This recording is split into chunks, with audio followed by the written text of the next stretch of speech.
There we go. Yes, like I said, let me repeat that for the camera. So last class's discussion was very good.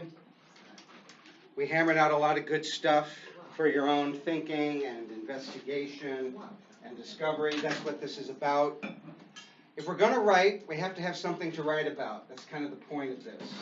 And so, today though, we're going to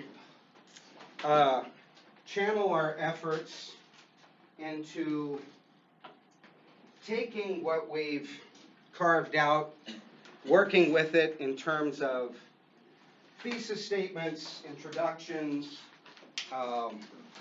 and kind of outlines for papers, right? I wanted to throw this out there too. Looking back last night at the actual assignment as it is phrased, the focus of this paper is on the ring. But I noticed a lot of interest, like this was a feeling I had with you, that problem of suffering, Mies, you asked about it too, that would be something you would like to write on. Is that correct? Yeah. Okay. Then, I'll try and put some wording in there to that effect, but feel free to, if that's where you want to play, okay, with your ideas. Yeah, Mies? Can we do like a compare and contrast between the two cities? That would be perfect as well. Yeah. And we can talk about all of this in terms of what's involved in a paper like that, okay? A comparison contrast, or if we're talking about the ring, what would I do with it? That would be known as a reflection paper. So I can do that? Yes. I was going to call on you, JP. I just wanted to spit that out. But yeah, go ahead. Could I also explain like the temptations of the ring? Yeah. I can do that? Yeah, but remember, even though a reflection paper is more personally oriented, correct? It still has to have a thesis, right? Here's the key idea for a reflection paper, and I was going to talk about this today anyway, because that's the original assignment, and that is this.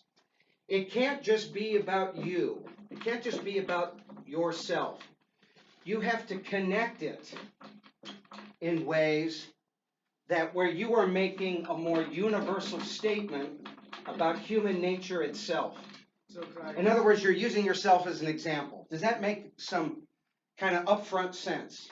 It's not all about yourself, but could I explain how the ring would impact not only me, but other people around me? Yes. So like family, friends, Right. community. Right.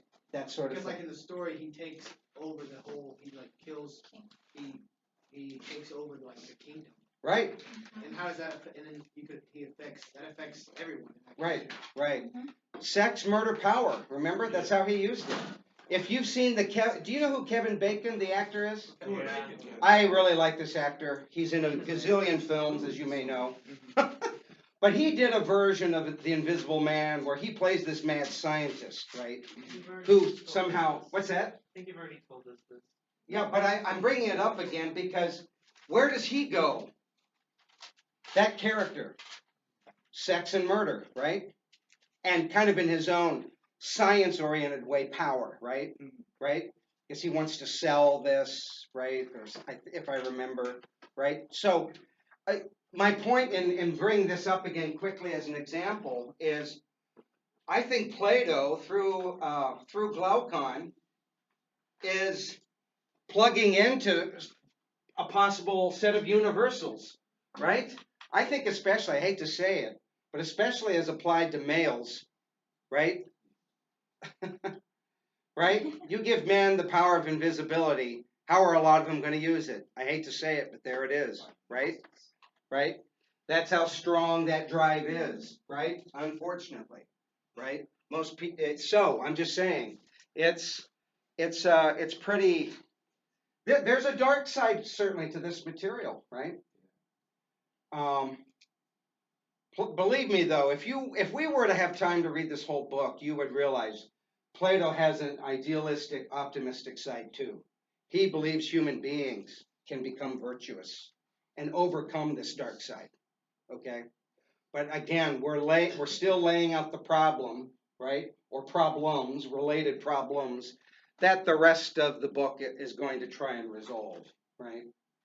So we've got the problem of definition in book 1, and that's a prelude, remember? Yeah. We've got the problem of the Ring of Gyges, right? And that's the problem of this secret desire that Glaucon is arguing that we all seem to be given to, right? That we have. And then there's the problem of suffering, right? For the sake of justice, right? The just man who's perceived as unjust. So we get one version of the problem of suffering there. And then Adeimantus clearly, right? He talks about the gods allotting misfortune to many good men. Remember when he says that? That's a quote. Why would an all-good, all-powerful God, right, deliberately make just men and women suffer, right? Why would he do that? That doesn't sound good, right? So that's a different version of the problem of suffering. And I gave you Epicurus's famous formulation, again, just as a framework to help your thinking, right? To help your thinking. Yeah. Can we do a paper of that? That's what, yeah, I was saying, maybe you weren't here. I opened it. I'll put something later on today to put some wording in there, but feel free to write on the problem of suffering for this paper if you want. Well, I wasn't. Okay. Does that make I sense? guess that would be suffering. I was going to talk about how they're saying that God is not all powerful nor all good. He's doing this, and I was going to argue against that. Okay, Like right. I've done. So remember Epicurus's 4 logical possible conclusions. Yeah. That's God lacks all goodness, or God lacks all powerfulness, omnipotence, right? Or God lacks both of them. He's just a severely limited being. He's not what we thought he was, right? Or he lacks existence altogether. He goes there, right? But isn't there like okay? And people still today use the problem of suffering as an argument against the very existence of God, right? So, just to let you know, it's a tough, tough problem. It's one of the toughest around, and it's one of the oldest philosophical problems around. And that's why I wanted to share it with you, because I think this is a human problem. It's something that weighs on all of us, right? We all think about this when we lie awake at night or something, if we're going through something, or if someone close to us is going through something, or we've experienced a premature loss, or anything like that, right? So that's the point of all of it. And again, how does this all affect our thoughts and beliefs and convictions, or our faith in justice, right? That's the ultimate question. Yeah. So like in like the Rings case, Mm-hmm. the 3 body paragraphs could be like how I would use it, and then how it would affect the closest people to me, and then how it could affect the community. Does that work? Well, again, but we need to get to this. Okay. I want you to I want you to make some larger statements about human nature in this case. Right? It even says that in there. Again, don't just be particular. And I'm not trying to get away from the notion that we need to be specific. But this is what, I don't know if you've noticed this, but this is what thought always is. It's a marriage between the abstract and the concrete. That's what we're trying to do, right? If we're just concrete, we never get to the universal, the larger claim that justice is the fear of suffering injustice outweighing the desire to get away with injustice. That's a universal statement. Glaucon's saying that's true for everyone. Make sense? Does that make sense?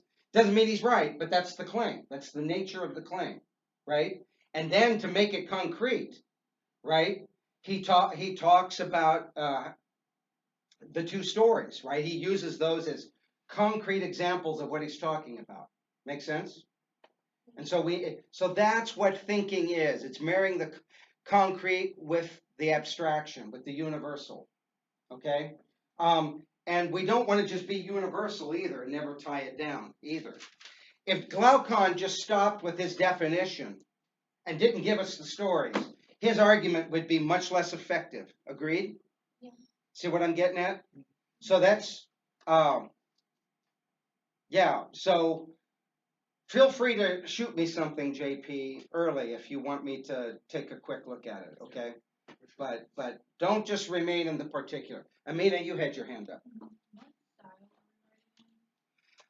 Well, because it's English, we have to do MLA. I hate to say, I don't like MLA, but that's what we have to go with. Yeah. Philosophy has slightly different rules, so fortunately, when I did my dissertation, I was allowed to use Chicago, which is my favorite. I think it's much clearer, and I also like AP as well. So, but MLA is the one here. So, so what are some thoughts you guys are having? This is what I worked on with my very small MOBAT class today. Where are you thinking at this point? Let's start breaking things down like we did that other day, right, for the first paper. Yeah. I think I'm gonna go with the three truths: how God isn't real or isn't all powerful or isn't good. Okay. I think I'm gonna expand on those and how it would make sense if even if God was real, kind of just counterbound argument. Can I push back immediately to help? And again, this is just me trying to help. If you had to choose between all goodness and all powerfulness as a believer in God, which one is more important to you? If you had to keep one. Oh, okay. I go all good. Most people go with goodness. I'm just, and But so. I personally, I think with what I've learned about God, I think it would make sense if he was all good and all powerful. Okay. And real. Okay. But still giving us tests, basically. Okay. So that's more where my paper would be leaning is how. Yeah. I can't remember who says it, but about the truths, how arguing against those and how he would still be all good and all powerful while sending tests to see about other people. And I would just, and that's already pretty big, by the way. And feel free to just focus on one of those too. Okay, I'm just saying. But the all real thing sounds a bit vague to me. Well, I was just going with what. Okay. You know how most of the three truths, it was all powerful, all good. Right. Well, why don't you make this part of your argument then? If you can show that God remains all good and all powerful, then it just simply makes sense to say that he exists. Okay? Does that make sense for now? Yeah. So like my second idea, I can just write about why does God test us? I can write about that. You said.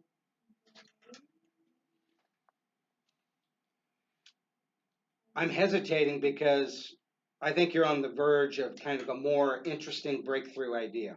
Seriously. So let me ask some questions to see if we can get somewhere. Okay? By the way, one of my students at MOBAT made for a student, it was just a great point. She said, when I get to some place where I think I've got a thesis, I just start asking it a lot of questions. And then I start seeing where it's limited or where it's not good enough. That's really nice advice. Okay. She's a pretty sharp student.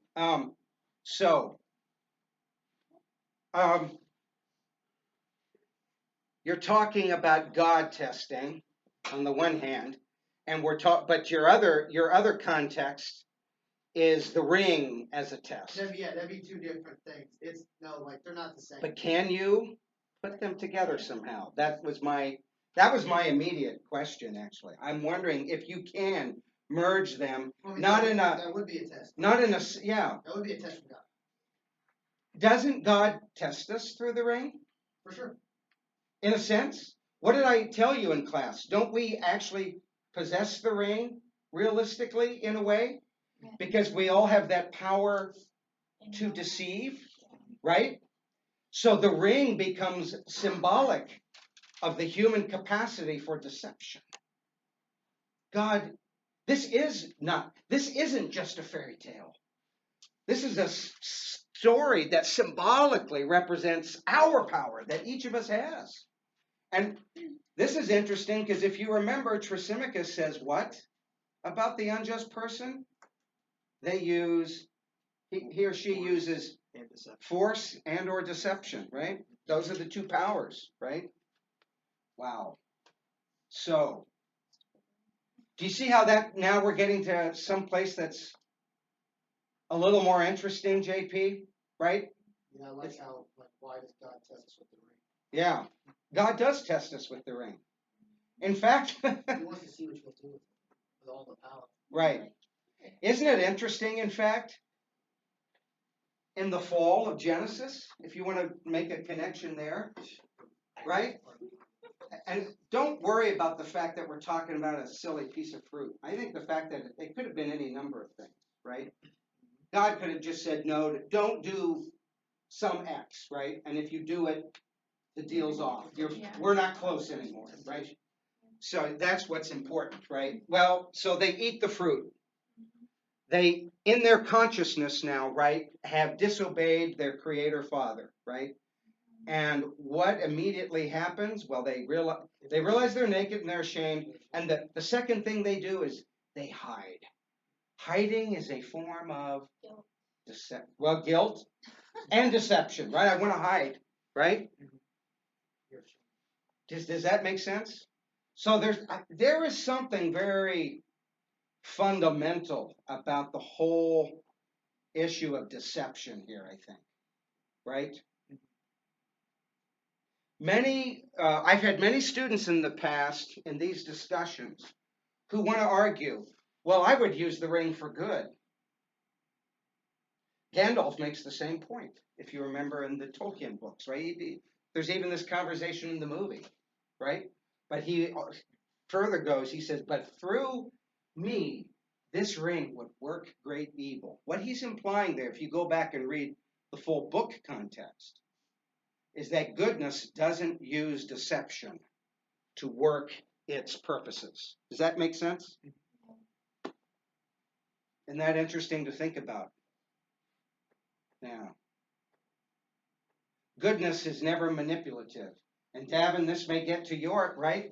This whole issue of free will, right? God simply doesn't manipulate or coerce, right?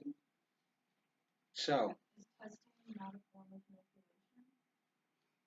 manipulation?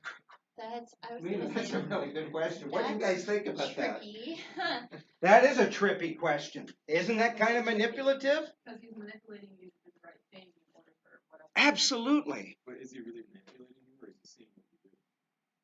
Well, but if you do the wrong thing, then I guess It's you manipulation. It's Then moral you fail the testing. test. Then you fail the test. Then you fail the I test. can do You that. have to learn the lesson and do better. You If you don't, purpose you go and to hell. bad purpose. I would That's say manipulation. Somebody Because if you were a good person anyway, and then he tests you to see if you're actually a good person, then that's manipulating. Yeah. So if But it's then you you don't have to know go there as to a two. child, you Right. plus 2. Instead of say 5, you don't actually know 2 plus 2. Therefore, you're not good. Yeah. I'm not sure if that is the same thing either. Yeah. I gotta say. Yeah. If he's testing you to see if you're all good, Yeah. and you are all good, you're going to pass the test. I mean, it's Okay. what it is. But if you're not all good, Have you guys read the book of Job? I'm just But curious. it's not always on one test. Matt, have you read that for maybe Sunday school or something? Yeah. Probably. It's been a while. Matt, do you remember the premise of that famous book of the Bible? Job was one of the faithful followers of the devil wanted to see if he could get him to slip up and do the wrong thing. Yeah. He just kept leading him to trial after trial. Yeah. And as the way the story goes, you did a very good job there, by the way. As the way the story goes, right? And this is one of the more bizarre elements of the story. In the beginning, Satan is literally in heaven. I don't know how that's possible, right? Yeah. And God asks him, "What you been up to?" I'm paraphrasing, right? This is Harper's Street paraphrase of the Bible, right? And so, and Satan says, "I've been roaming the earth, surveying all that I own." Because remember, God has handed the earth over to Satan, right? Evidently, right? And God says, "Have you seen my servant Job? There's none other like him. He's so righteous," right? And basically Satan replies, "Well, no wonder he obeys you. You pay him so well," meaning you've blessed him so much. Let me at him. Let me take away all of his stuff, right? And we have 3 stages here, right? First, he takes away all of his fortune, right, and belongings, right? Then he takes away all 10 of his children. Then he takes away his health by afflicting him with this painful skin disease that's described as a series of boils, right? These pus-filled, very painful, disgusting, humiliating, right? And in these 3 stages, Satan thinks, if you let me at him, he's going to break, right? And God lets it happen. I don't know. I'm kind of on Amina's side here. That seems manipulative to me. That's not how a loving father acts towards his child. He was already so devoted to him. Why did he have to test him? That's Right. what I don't understand. That's why. Yeah. Why do you need to test? But there might be. But let's not think there's no comeback Yeah, here. Make a statement. But also, it wasn't God who did the test. Yeah. He allowed it. Yeah, he just allowed it. Yeah. And you've got. Now, see, Matt has just come up with a good counterpoint. Is permission the same as causation? See what I'm getting at? And so, because we're inside the details of a story, by the way, are you noticing?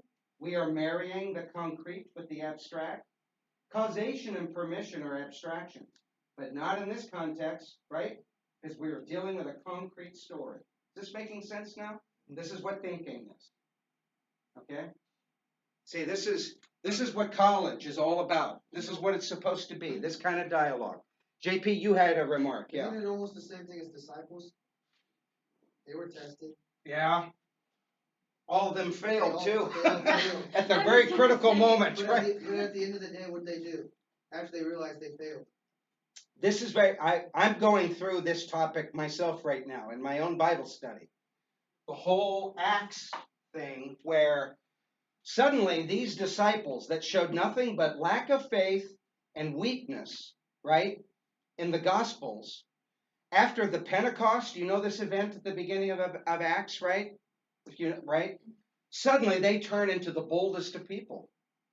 And they're doing the same kinds of miracles, allegedly, right? Whether it's true or not, that's up to you. But I'm just, allegedly, according to the book of Acts, they start doing the same kinds of miracles that Jesus did in the Gospels. It's really an amazing story. Yeah. In my belief, I think that's because they realized that they were wrong. They made a mistake. Yeah. They failed the test. Yeah. They knew that God loved them. Yeah. And then they rise back up. Yeah. Yeah. So, in like the case that we say, like, did you fail the test? Right. It's not just one test. Like, you might be tested hundreds, thousands of times in your life. Right. Right. No, we're getting at 2 different notions of freedom here, by the way. I think this might be a good time to share this. If we're talking about freedom or free will, okay? One way of looking at freedom, obviously, is the way we looked at it last class, is choice, right? Remember that principle of alternative possibilities, right? A or not A, right? A or B, or there could be multiple choices, right? The choice is a morally neutral concept in itself. Have you noticed that? There's something almost amoral about it, right? In the ancient medieval world, even up into early modern times, the vast majority of Western culture, however, saw freedom in a different light. They saw freedom as the capacity to do the good. And I know it may not be entirely clear what we mean by the good. That's a notoriously difficult concept. But do you understand? In other words, the more moral you become, even though you may start automatically doing what's good, and in other words, you're not entertaining evil choices any longer. In another sense, you are more free because now you're fulfilling your nature as a human being. Does that make sense? And this model, by the way, this isn't just a Christian model. This fits Plato, Aristotle, Judaism, Islam, Buddhism, any number of worldviews or religions, okay? There's a general agreement on this, that this is what the Buddha, for example, is trying to teach when he says, look, you're too attached to the things of this world, right? This is one of his principal teachings, right? You're making wrong choices, right? Liberate yourself from that, right? Detach and you will experience a different kind of freedom, right? That's his argument. Plato, if you were to read this whole book, is making the same sort of argument. In fact, the capacity to do the good is what we call virtue. Okay? Virtue. And justice is a virtue. The four virtues, in fact, if we were to have enough time, the four virtues known as cardinal virtues that Plato and Aristotle lay out are wisdom, just so you know them real quickly, and wisdom, courage, temperance or moderation or self-control, and then justice is the fourth. Yep. All of these get defined in Book 4. Just to let you know. They define justice in Book 4? They finally, Socrates gives us a definition in Book 4. Yeah. So it's not impossible to define, at least not for Socrates. He gives us one. Yeah. So I think I might focus on suffering for my essay, as well as I really liked how we learned about like the three goods, good in itself, good for benefit, whatever. Yeah. And I was thinking, whenever we were learning about that, I made note of how each previous person that shared their definition, how their definitions can relate to one of those goods. Like Thrasymachus matched good in itself. Like his definition kind of sounded like that good. And I was wondering, would it be okay to like go back to Book 1 a little bit in this essay to talk about it? Oh yeah. Always feel free to make connections, right? Yeah. Yeah. And I think you're capable of that. Yeah, I think that's great. I got to push back a little bit, real quick, Mies. Don't lose your thought. Do you think Thrasymachus? Explain why you think he's defining justice intrinsically rather than instrumentally. Okay. You see what I'm getting at? Maybe. Yeah. And I'm not. I'll be honest with you. When you first said that, I thought, oh, that's wrong. But a few seconds later, I thought, well, maybe there's a possibility. But remember what he sees as intrinsically good. Power, right? And that breaks down into what Tristan just reminded us of, force and covert means or deception, right? Well, he may see those as intrinsic goods, right? Or power as intrinsic good. But in another sense, they seem like it's an instrument to get what he wants, right? But if he wants to speak in your favor now, if what he wants is more power, right? Then then it sounds like maybe he does see power as an intrinsic good. But then here's the pushback question. Can power be intrinsic? Does that make sense? So yeah, just following a line of thought. That was very good though. You're really pushing, and that's good. So I think you've got a serious direction at this point. Sounds to me. Mies, you're next.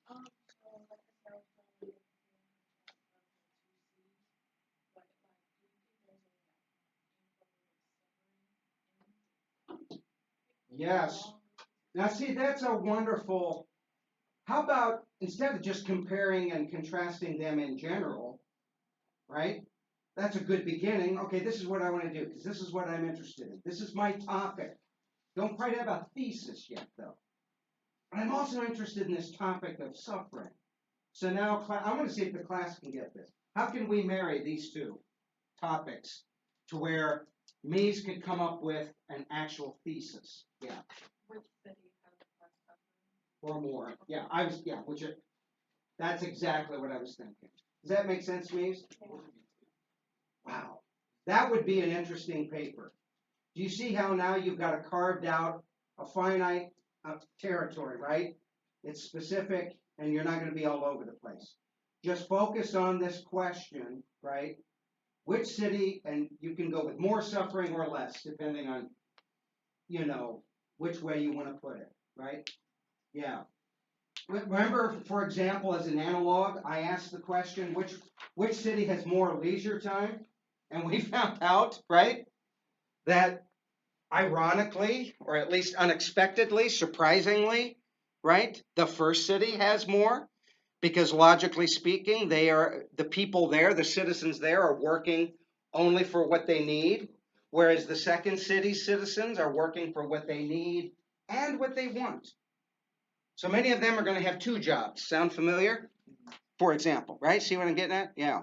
That's an analogy. I'm not saying talk about that. So what you're doing is very good. Yeah.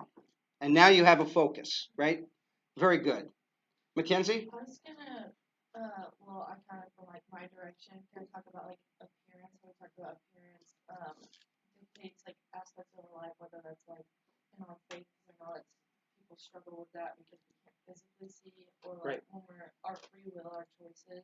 If something looks nice, or it appeals to us, we're more likely to choose that, whether or not it's better for us. Right. Okay. That's I like buy me a little more time though. Say it again, Mackenzie. Sometimes I need a second time around. So I want to talk about how like appearance dictates almost all aspects of our life, and kind of bring that in with like when we make like with our faith for one.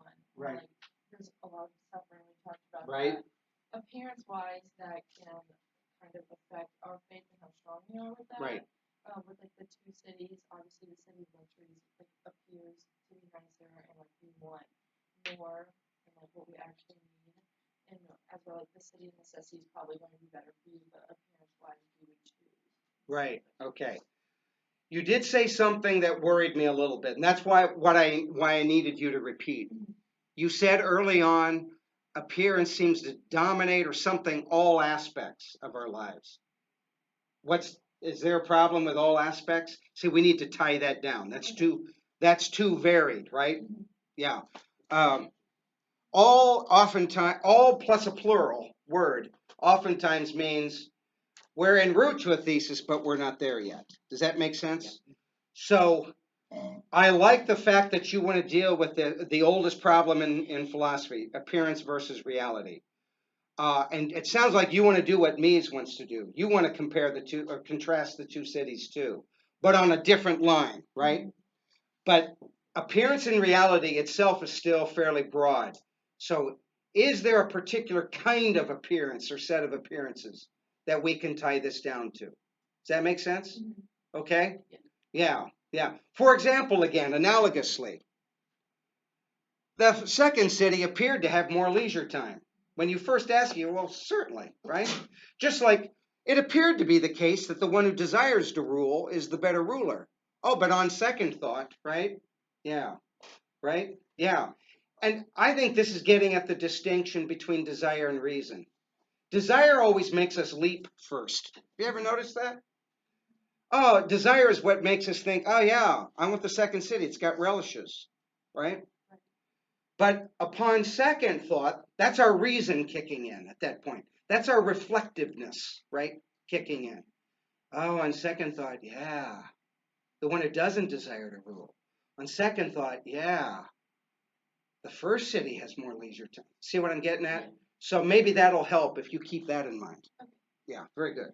So I'm so sorry. What is your name again? I can't. Yeah. Okay. Sorry, I'm really bad with names. This might be still a little too broad, but I'm thinking that this potentially could be a thesis. Yeah. Suffering is not what defines a city; it is what develops a city. Okay. Okay. Too broad? Well, because that encompasses that suffering is. It's not defining each of the cities separately; it's developing each of them. Right. Or is that? Mies, you got to come back to that. Yeah, so like you say that, but then like after that statement, you say like those two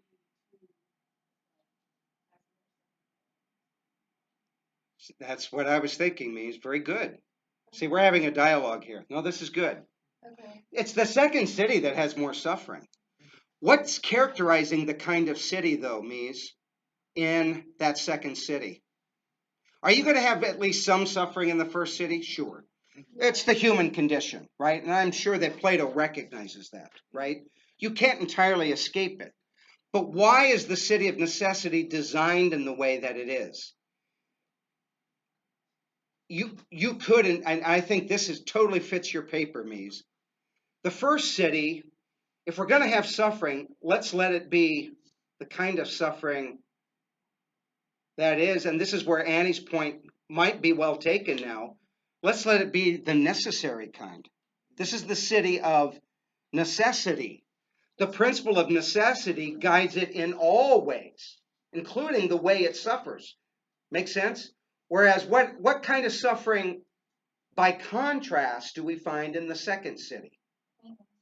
Huh? Pointless is a good word. Or the opposite of necessary, unnecessary suffering. Does that make sense? Now we've just tied our idea down even more. Now we've gotten to, this was an actual insight now, right? So because Annie pushed and then Mies pushed back and we pushed back again, boom, we just developed an idea, right? Yeah. Does that make sense now? You were definitely on the right track. Yeah, very, very, very much so. So good. Yeah, Anthony. So my paper is also going to be going off of the two cities idea, and I wanted to introduce a third one where the way I see it, there's still necessity in the city of luxury. It's just desire overrides it to a degree. And then I was like, well, if there is a city without necessity that is only desire, I'm going to refer to it as a city of anarchy. Right. Then at the same point, like where the city of necessity didn't really have that much government, neither would the city of anarchy because everybody's too busy fulfilling their desires. Right. More suffering than either of them because at the same time people don't have any control. People are going to be damaging each other in pointlessness and unnecessary meetings. Exactly. In fact, I heard in your early on in your presentation there another important trait of the nature of desire that contrasts, because you were right to say necessity obviously is desire too, but it's desire with a different nature and purpose, right? We all have the desire to eat. We can't help that. We have bodies, right? We need to eat. There's the word need, right? By contrast, though, oftentimes what we desire to eat isn't really all that good for us, right? But when we want a bag of Doritos, just to use a simple, right? How do we want that bag of Doritos? Sort of, kind of? No, we want it very strongly, immediately, right? And in great quantities. Yeah, in great quantities, right? That's another. Desire tends to want a lot of the something at once. I want to eat the whole family pack when I want to. Right. But in terms of necessity, how does desire see itself?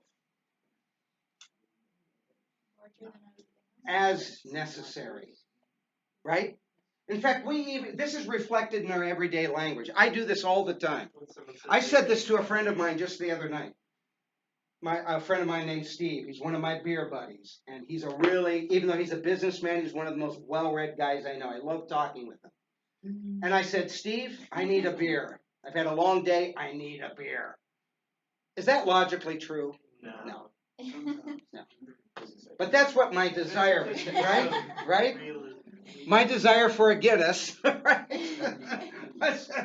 Right? I need this. This is how desire always sees itself, right? I need this. Isn't that interesting? No one needs Doritos.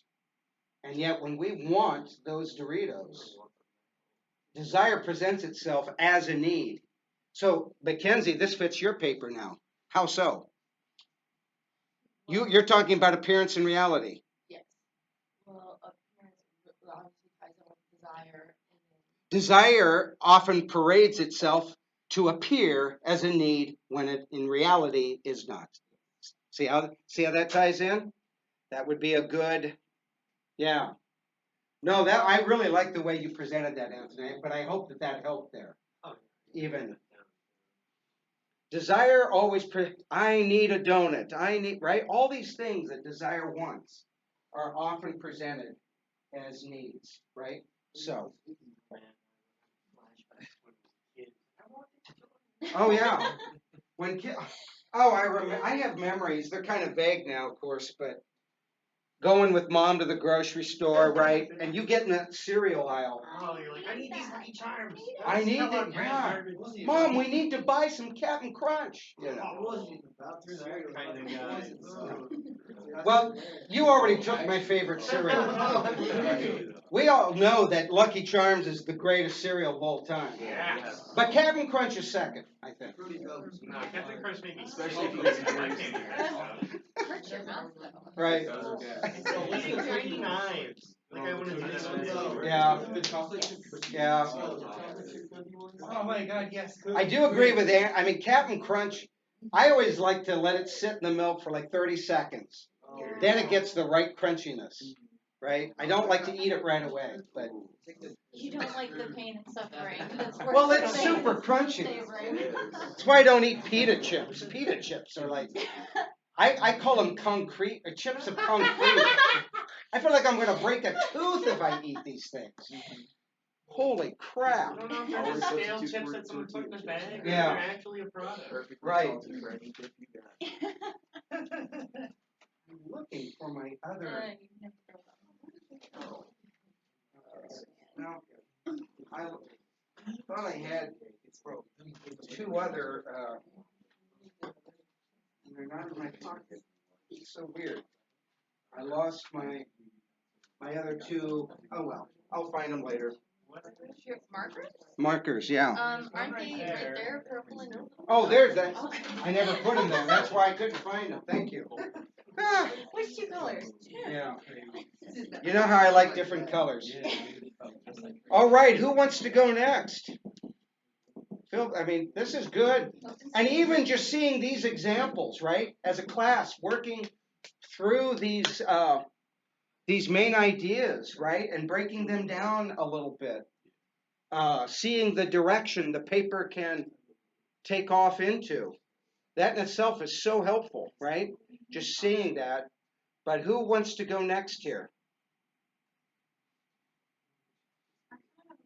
Yeah, no, that's fine. Go ahead.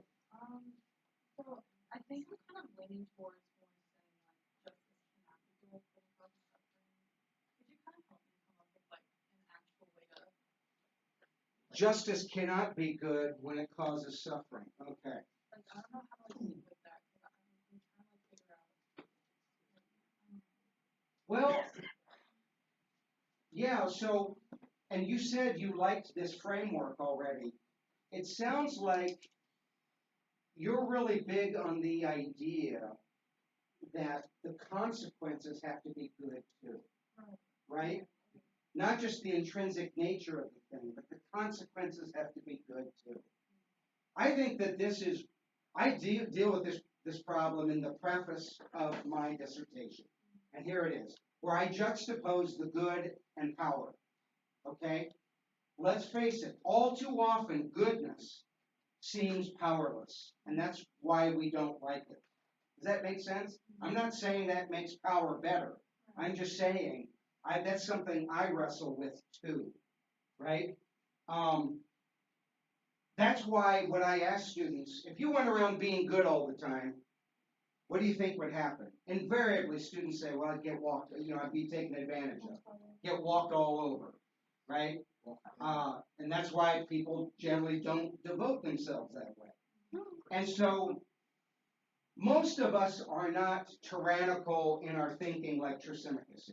He wants to be a tyrant. He wants to be in charge of everybody, right? But the fact of the matter is, if the circumstances are right, we're willing to be Thrasymachus in the moment, at least part of the time. So here's what I'm getting at. Generally, we try to mix power with goodness, as if goodness doesn't have any. Is that true? See the problem? See what I'm getting at? And think about Jesus Christ as kind of the ultimate example of this, right? Or one of. Jesus could have asserted power there, but he didn't, right? He just took it, right? I mean, it's really interesting, right? Socrates, I think I told you the story. He had a chance to escape prison in the middle of the night. There's a dialogue called Crito that actually covers this. It's a very short dialogue. His friend is saying, okay, Socrates, we're ready to spring you. Let's go. And Socrates says, wait a minute, I've got some questions. Right? And he decides not to. Right? He doesn't want to disobey his city because he thinks his city in itself, even though some of the men are bad, right, that its laws are good. Make sense? And he doesn't want to appear to be a coward, like he's afraid of death. Okay? Those are his two basic reasons. He takes it instead, right? What is it about goodness that is like this, it seems like, right? Martin Luther King could have been more like Malcolm X, right? And said, no, we need to counter violence with at least some violence. He didn't say that, right? He took the death threats, went out there anyway, and kept on speaking, and one day somebody, right, shot him, right? He took it. Gandhi the same, right? Gandhi was shot too. He took it. Is there something more powerful about the capacity to suffer than the capacity to inflict suffering? Is that kind of a profound question? I like that. Okay, good. Thanks for pushing. That was good. So in my case, would my thesis just be why does God test us in general? Or like with the ring? Yeah. Well, there are two tests there, right? Tests of pleasure, unwarranted, unjustified pleasure, right? That's what the ring is about.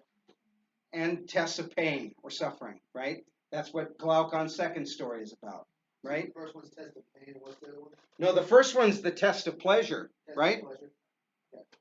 Right? That's what the shepherd does, Yeah, right? the next one's the Right? test of pain. He seduces the queen, right? Has sex with her. That's clearly pleasure, right? He then kills the king. I'm guessing he took some pleasure in that because what did he want? He wanted to take over the kingdom. Power. It's pleasurable to be the most powerful man, right? And lord over everyone else, right? Pleasure. And then the second story in Glaucon's presentation is about pain. Yeah. You think it'd be fair to frame Socrates' death as pretty much like the ultimate desire overcoming necessity? Because the ultimate necessity would be to live. But his desire to appear, like, I don't know, as, yeah, pretty much righteous. Right. Like, Yeah. to appear right. No, that you're bringing up a topic that comes up at the very beginning of book 3, which we haven't gotten to.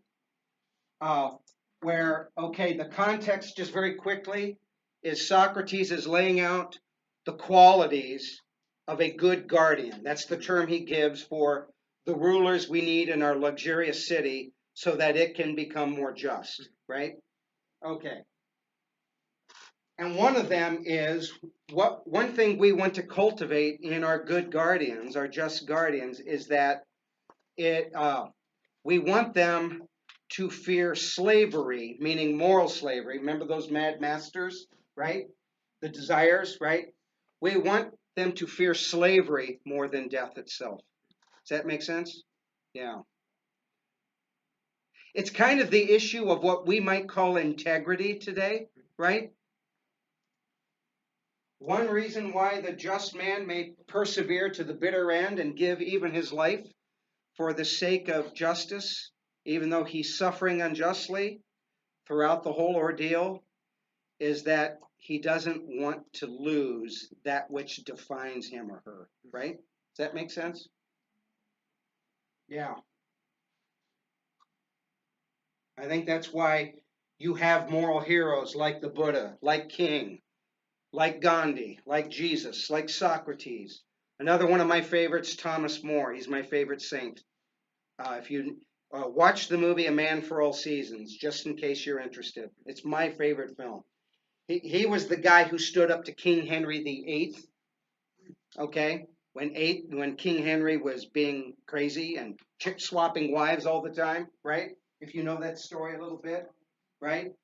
He stood up to him, and not out of rebelliousness. He wanted to obey his king, but he stood up to him when push really came to shove. And that movie talks about how he uses the metaphor of each of us holds ourselves, the essence of who we are, like water in our hands. All too many of us, though, do this. And the water just leaks through. But I want to hold on, right? I mean, it's more poetic than that in the film, but yeah. What a great image that is. This image of integrity, right? I'm holding on to the water of myself, right? But I think what you're saying is getting at that, right? Are we going to find lots of integrity in the city of luxury? Or are we going to find more integrity in the city of necessity, right? Does this speak to the problem of suffering and testing, why God might test us, right? Even to the bitter end, right? Yeah. Why would God make this thing called freedom and allow it to be able to inflict such terrible harm, right? As you know, Genesis 3 covers the fall, right, and the curses, right? And what happens what happens not long after in Genesis 4? That's the famous story of the two brothers, Cain and Abel, right? And we get a version of that in the Lord of the Rings too, right? With Gollum or Smeagol and his brother, I forget his brother's name, right? Yeah, right? It's amazing that freedom can inflict such harm, but God permits it. Freedom is one of the most mysterious things, right? Defining the human condition. We can't fully explain it, can we? And we can't fully see into ourselves as a result either, it seems to me, right? This to me, I wrote a paper on this for one of my masters years ago. I call it the problem of moral self-reformation.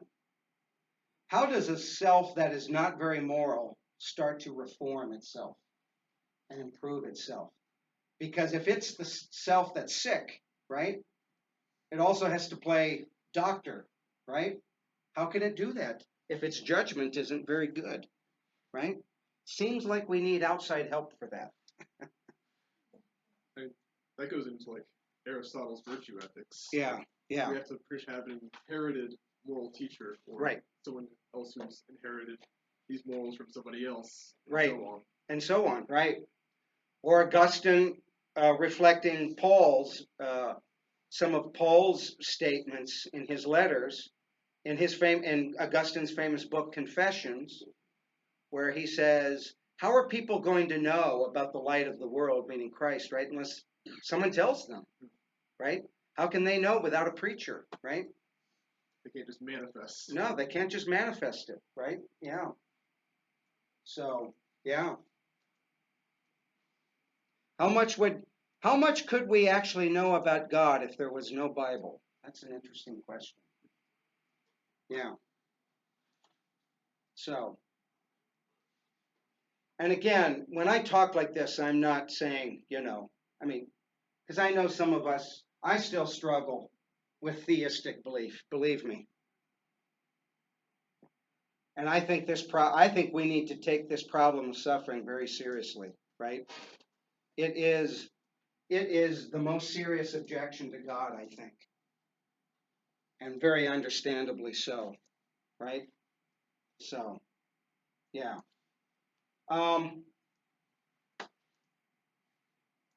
Omarion, do you have something? I'm not trying to put you on the spot. I'm not sure. Just been working on ideas, but Yeah. You looked very thoughtful there. That's why I thought I'd call on you. But good. So you're getting some ideas. yeah. Okay, good. Drew, what about you?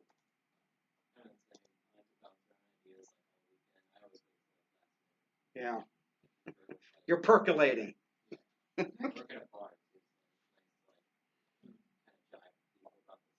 Yeah, yeah. Did I relate to you guys when I wrote my dissertation? I seriously, I wrote half of it on the hiking trail that summer. I would start in the morning, have my coffee, right?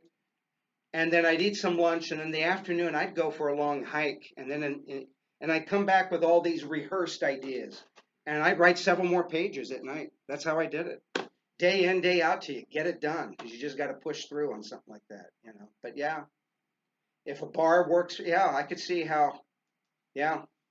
C.S. Lewis, you know, admits half the ideas for all of those great books he wrote, he got from his little Tolkien group, right? Where he's hanging out with Tolkien and other guys, right?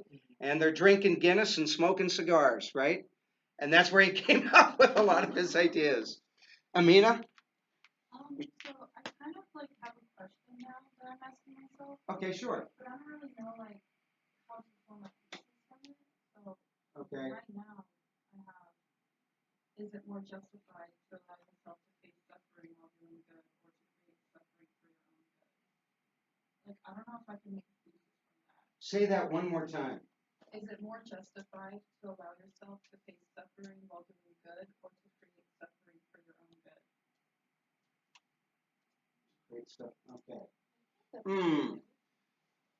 To create suffering for your own good. Yeah,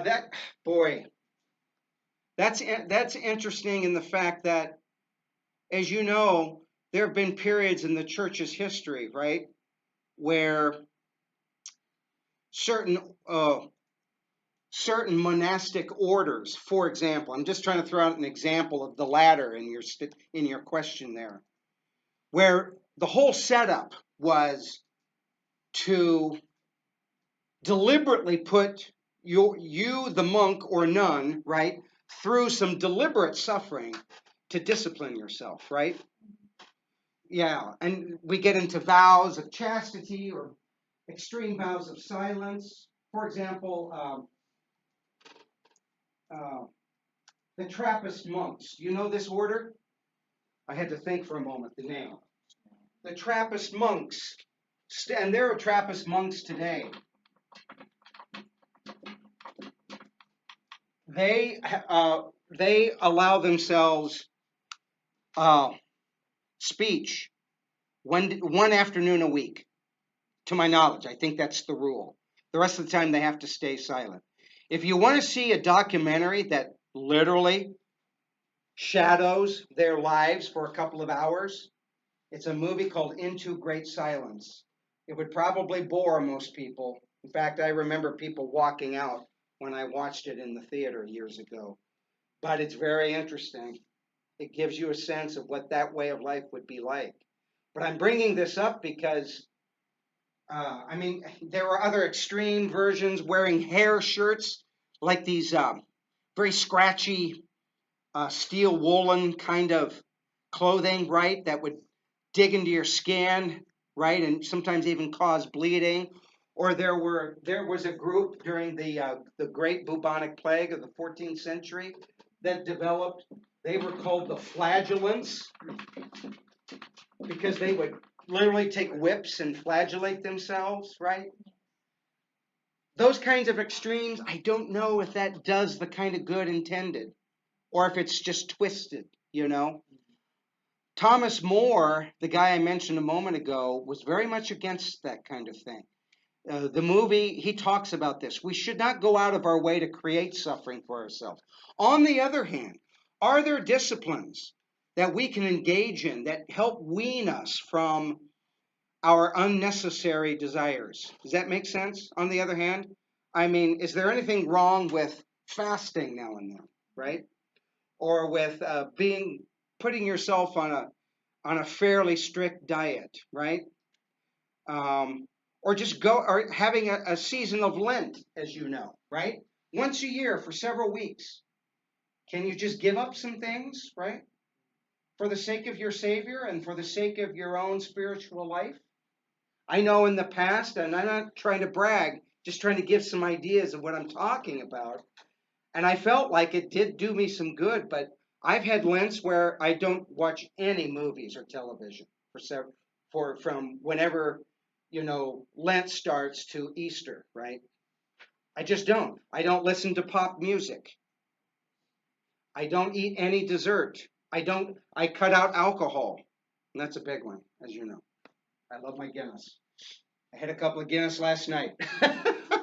But, you know, yeah. And so in that sense, you're kind of creating a form of suffering that even because it's not extreme, nevertheless, I think can help discipline one in the virtues, right? Right, you're talking about like self-inflicted suffering rather than Or self-imposed. self-imposed. Sorry. Let's put, because, and maybe that's the distinction now that I'm trying to get at. There's a difference between self-imposed and self-inflicted. Right. That's the more artificial, like whipping. I don't think God expects us to whip ourselves. Right. That doesn't, there's no recorded instance of Jesus doing that when he was here, right? For example. So, yeah. But he did fast. We know that. He did pray a lot. He did go out into solitude, into the desert. How many people could handle silence for a day? My kids don't know. Right? One day, one 24-hour period, just silence. No talking. That would be tough. I might end up writing down. Yeah. But Yeah. this all reminds me just of the story of the Buddha again. Yeah. Like, because he went from pleasure, probably from other people's suffering, Right. to going, well, maybe this is wrong, and then I forgot what monk group, but they, like, had nothing. Right. Self-inflicted suffering. He's like, well, this isn't right either. Like, This there's isn't gotta be right. a middle path. You know, because now that I should have said this earlier too, Namina, this may bear on what you're talking about. One of my favorite authors, Dostoevsky, the 19th century Russian novelist, talks about this in some of his novels. People can find, and we know this in our own American culture, there are lots of people out there who find pleasure in pain. They're masochists, right? It's a psychological kind of masochism, right? Where they're constantly reopening psychological wounds, right? They're constantly creating false, painful drama for themselves. Things of that sort, right? I forget the Russian word, but in the novels of Dostoevsky, it's usually called laceration, where people lacerate themselves, right? That flagellation again. And even the Buddha did not go for that. He thought that does not, because you're still finding pleasure, only you're finding it in a twisted kind of thing, right? Yeah, yeah. What you want to do, too, is discipline your desire for pleasure, not fully eliminate it, right? We can't live without pleasure, Aristotle argues, and I think he's right. We need there's nothing wrong with taking pleasure eating a healthy meal with friends. There's that culture of the city of necessity, right? Singing hymns to the gods, having that sweet intercourse with one another, right? The good conversation like we're having right now, right? That's a good pleasure to have, right? Right? Or if we're talking about a couple that's truly in love, they're married, right? They should take pleasure in one another. That's the nature of that thing, right? Yeah. We should take pleasure, though, also in what we're doing, the pursuit of knowledge. That's what we're doing here. All too often, students just don't find that pleasurable, and which is kind of sad, right? Taking pleasure in the pursuit of knowledge, right? The pursuit of truth and wisdom. Because ultimately the goal is we want the virtues to be pleasurable too, do we not? We want wisdom to be pleasant and pleasurable. We want courage even to be pleasurable, right? Temperance, justice, faith, hope, and love, right? Until we get there, though, this may help some of your papers, because we've talked about this a little bit. What sort of opposite of desire, that other D word, helps get us there? Because let's face it, much of the time we don't desire the good initially. But our consciences tell us to be good, right? So what do we need in us to kick in to get us to at least start doing the good anyway? Discipline, or also a sense of determination. I'm thinking, though, remember when we were talking about the person who does not desire to rule, but rules anyway? He or she does it out of a sense of Duty. The sense of duty, right? And that's reason speaking to us saying, look, you need to do this anyway. Notice the word need, right? You need to do this anyway, right? Set aside your desires for the moment, right? And feel motivated by this sense of duty, right? Do this out of a sense of duty. Boy, I tell you right now, it's just a little, I mean, I've never been married, but many of my friends who are tell me, if it weren't for duty, their marriage would not exist, right? It's not all lovey-dovey romantic 24/7, as you know, right? So what has to kick in a good marriage is a sense of duty now and then, right? Yeah. This is reason speaking to us and overriding that voice of desire within us, right? So,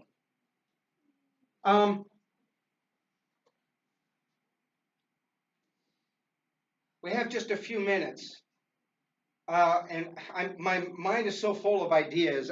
So we don't meet next class, correct? Am I correct about that? Yeah, no. That's the fall break, right? Okay. So Thursday, or no? Wednesday. Yeah, we're Wednesday we're back. We're Monday, Wednesday. Okay, and so we meet Wednesday, Yes. right? So we got a full week. Do you feel good about where you're at now? Was this a helpful? You guys, I'm not kidding. The last two classes have been A+, in my opinion. These are good, solid, dialoguing engagements. This is very good. So I will see you on Wednesday, okay? You've got a paper to write, so there's no other assignment, obviously. I will have something ready to go when you come here, okay? Print it out. Yeah, I do want, can you print it out? Yeah. Okay? I will try and set it up for Canvas too, though, if you want to put it there as well, okay? I was gonna Still say, learning. The rough draft or what you're wanting us to turn in, the only thing on there is it looks like due on page 12. It says October 12th. That is Wednesday. Because this is 5, so it's 1 week, 7 days. Yeah, that's 12. I was wondering if you So had the that's paper where, reflection. so we should be able to. Yes. Do you have it? So that's where we turn it in. Let me stop this.